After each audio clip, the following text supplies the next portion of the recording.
दोस्तों एक 100 साल की बुजुर्ग महिला लड़खड़ाते हुए पैरों से हाथों में डंडा पकड़े हुए एक थाने पर पहुंच जाती है।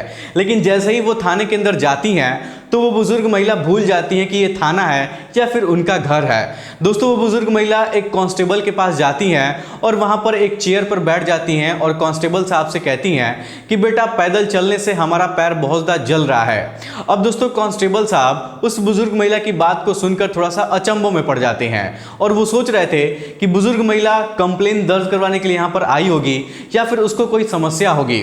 लेकिन कांस्टेबल साहब जब उस महिला के पास जाते हैं और उससे पूछते हैं कि दादी जी आपको क्या परेशानी है और इस उम्र में आप थाने पर क्या करने आई हैं, तब बुजुर्ग महिला कहती हैं कि बेटा हमारे पास चप्पल नहीं है और रास्ते में चलते वक्त हमारे पैरों में बहुत ज़्यादा जलन हो रही है, मेरा पैर बहुत ज़्यादा जल रहा है, क्या तुम मेरे लिए एक चप्पल खरीद कर ला कर दे सकते हो। अब दोस्तों कांस्टेबल साहब उस बुजुर्ग महिला की बात को सुनकर एकदम से मुस्कुराने लगते हैं और कहते हैं कि दादी जी आप थोड़ी देर तक यहाँ पर बैठकर मेरा इंतजार करिए, मैं आपके लिए अभी एक नया चप्पल मंगवा रहा हूँ। अब दोस्तों कांस्टेबल साहब अपने एक सिपाही को भेजते हैं और बाजार से उस बुजुर्ग महिला के लिए एक नया चप्पल मंगवाते हैं और उस बुजुर्ग महिला को पहना देते हैं उसके पैरों में। दोस्तों वो बुजुर्ग महिला जब उस चप्पल को पहनती है तो पहनकर बहुत ज़्यादा खुश हो जाती है और कांस्टेबल साहब को बहुत ज़्यादा दुआएं देती हैं। तभी कांस्टेबल साहब उस बुजुर्ग महिला से पूछते हैं कि दादी जी आपको खाना खाना है, आपको भूख लगी है। तब बुजुर्ग महिला मुस्कुराते हुए कांस्टेबल साहब से कहती हैं कि नहीं बेटा मुझे भूख नहीं लगी है, मुझे कुछ भी नहीं खाना है। लेकिन कुछ देर बाद वो बुजुर्ग महिला कांस्टेबल साहब के पास जाती है और उनकी कानों में कहती है कि बेटा बस 5 रुपए का अंगूर खरीद कर दे दो, मुझे खाने का मन कर रहा है। अब दोस्तों कांस्टेबल साहब उस बुजुर्ग महिला की इस मीठी सी बात को सुनकर बहुत ज़्यादा मुस्कुराने लगते हैं, बहुत ज़्यादा खुश हो जाते हैं और कांस्टेबल साहब सोचते हैं कि देखो ये बुजुर्ग महिला अगर मुझसे कुछ खाने के लिए मांगी है तो सिर्फ 5 रुपए का अंगूर मांगी है। अब दोस्तों कांस्टेबल साहब बाहर ठेले पर जाते हैं और 1 किलो अंगूर खरीद कर लाते हैं और उस बुजुर्ग महिला को खाने के लिए दे देते हैं। अब दोस्तों वो महिला बैठकर वो अंगूर खाने लगती है और तभी कांस्टेबल साहब से कहती है कि बेटा तुम भी इसमें से थोड़ा सा खा लो। तब दोस्तों कांस्टेबल साहब उस बुजुर्ग महिला के साथ बैठकर वही अंगूर वगैरह खाने लगते हैं और हंसी मजाक करने लगते हैं।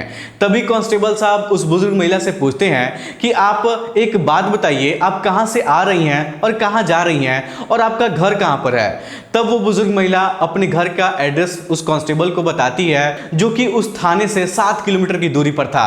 अब दोस्तों कांस्टेबल साहब उस बुजुर्ग महिला से पूछते हैं कि आप घर से यहां तक कैसे आई हैं, पैदल चल के आई हैं क्या।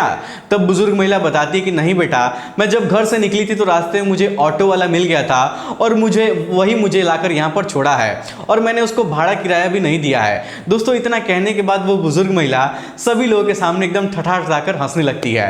तब कांस्टेबल साहब उससे पूछते हैं कि माता जी आपने उसको भाड़ा किराया नहीं दिया है तो वो आपको कुछ बोला नहीं है, आपसे पैसा नहीं मांगा है। तब बुजुर्ग महिला कहती कि नहीं बेटा आजकल इस दुनिया में अभी भी अच्छे इंसान लोग पड़े हुए हैं और वो ऑटो वाला बहुत अच्छा था, वो मुझसे पैसा नहीं मांगा है। इतना कहने के बाद बुजुर्ग महिला कांस्टेबल साहब के सामने हंसने लगती है और मुस्कुराने लगती है। तब दोस्तों कांस्टेबल साहब उस बुजुर्ग महिला से पूछते हैं कि माँ जी आपको कोई दिक्कत परेशानी तो नहीं है, आप यहाँ थाने पर क्यों आई थी, कोई बात तो नहीं है या फिर कोई कंप्लेंट तो नहीं लिखवाने आई थी। तब बुजुर्ग महिला कहती कि नहीं बेटा बस रास्ते में चलते वक्त मेरा पैर बहुत ज़्यादा जल रहा था और मुझे बैठने का आराम करने के लिए कोई जगह नहीं दिखाई दे रही थी, इसीलिए मैं थाने में आकर बैठ गई हूँ। अब दोस्तों उस बुजुर्ग महिला की जो बातें हैं थाने में जितने भी सिपाही लोग थे, जितने भी अधिकारी लोग थे, वो सभी लोग बैठकर सुन रहे थे और सभी लोग मुस्कुरा रहे थे, सभी लोग हंसी मजाक कर रहे थे। सभी लोग यही सोच रहे थे कि इस महिला की जो उम्र है वो 100 साल के आसपास हो चुकी है, लेकिन कैसे ये महिला इस उम्र में भी हंसते हुए मुस्कुराते हुए हम लोगों से बात कर रही है और 100 साल की उम्र में भी ये एकदम से स्वस्थ है, इसको कोई भी बीमारी नहीं है। उसके बाद दोस्तों कांस्टेबल साहब उस बुजुर्ग महिला से पूछते हैं कि माता जी आपके परिवार में कौन कौन रहते हैं। तब महिला बताती है कि बेटा मेरे 2 बच्चे हैं और उनकी शादी हो गई है, उनकी 2 पत्नियां हैं और उन्हीं लोगों के साथ मैं भी रहती हूँ। दोस्तों लगभग 2-3 घंटे तक उस थाने में बैठकर बुजुर्ग महिला कांस्टेबल लोगों से बात करती है और उस थाने में जितने भी कांस्टेबल लोग थे, जितने भी सिपाही लोग थे, जितने भी अधिकारी लोग थे, सभी लोग उस बुजुर्ग महिला से बैठकर हंसी मजाक कर रहे थे और सभी लोग उससे बहुत सारी बातें कर रहे थे।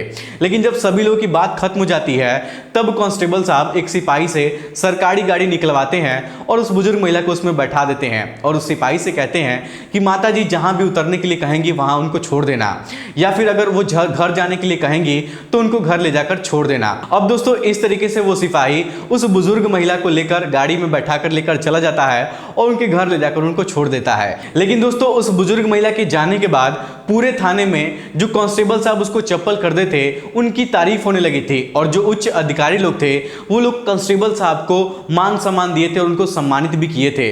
और वो लोग कह रहे थे कि तुमने एक बुजुर्ग महिला के साथ इतना अच्छा काम किया, हम लोग को बहुत अच्छा लग रहा है, और खासकर तुम ड्यूटी करने के दौरान उस महिला की मदद किए हो, ये बात हम लोग को बहुत अच्छी लग रही है। दोस्तों इस तरीके की बात उस कांस्टेबल साहब से उनके उच्च अधिकारी जो थे वो लोग बोल रहे थे। दोस्तों आजकल के टाइम में ऐसी बुजुर्ग महिलाएं जिनकी 100 साल से ज्यादा उम्र हो चुकी है, ये लोग बहुत कम दिखने को मिलती हैं। और मैं दिल से इस बात को आप लोग को कहना चाहता हूं कि पहली बार मैंने एक ऐसा वीडियो देखा, ऐसा मामला देखा है जिसको सुनकर सच में मेरा दिल खुश हो गया है। और जो कांस्टेबल साहब उस बुजुर्ग महिला की मदद किए थे, जिनकी तस्वीर आप लोग यहां पर देख रहे हैं, यही वो कांस्टेबल साहब हैं जिन्होंने उस बुजुर्ग महिला की मदद किया था। दोस्तों मैं दिल से इस कांस्टेबल साहब को धन्यवाद करना चाहता हूं और मैं भगवान से दुआ करना चाहता हूं कि ऐसे ही आप जिंदगी में आगे बढ़ते रहिए और जरूरतमंद लोगों की सहायता करते रहिए। और दोस्तों आप लोगों से भी मैं कहना चाहूंगा कि आप लोग भी जहां पर रहते हैं, अगर वहां पर ऐसी कोई बुजुर्ग महिला आप लोग को दिखाई देती है जिनकी उम्र 100 साल से आसपास हो चुकी है, तो उनको आप लोग को मदद करने की जरूरत होती है। और दोस्तों आप लोग इधर उधर 100-200 रुपए खर्च कर देंगे जिसका कोई मतलब नहीं निकलेगा, लेकिन अगर आप वही पैसा किसी बुजुर्ग महिला के ऊपर 100 रुपए ही खर्च कर देंगे तो वो बुजुर्ग महिला आपको बहुत ज्यादा दुआएं देंगी, आपके बारे में वो बहुत ज्यादा अच्छी अच्छी बातें बोलेंगी। और दोस्तों जो बुजुर्ग महिला की दुआएं होंगी ना, वो आपको लगेंगी और आपकी जिंदगी में उसकी दुआ रंग जरूर लाएगी। फिलहाल दोस्तों आज की इस कहानी में इतना ही। ये छोटी सी कहानी हमें अपने जीवन में बहुत कुछ सिखाती है और बहुत कुछ करने की जज्बा देती है, और इस वीडियो से हमें बहुत कुछ सीखना भी चाहिए। फिलहाल वीडियो पसंद आए तो वीडियो को लाइक, चैनल सब्सक्राइब जरूर करिएगा। आप सभी लोगों का बहुत बहुत धन्यवाद।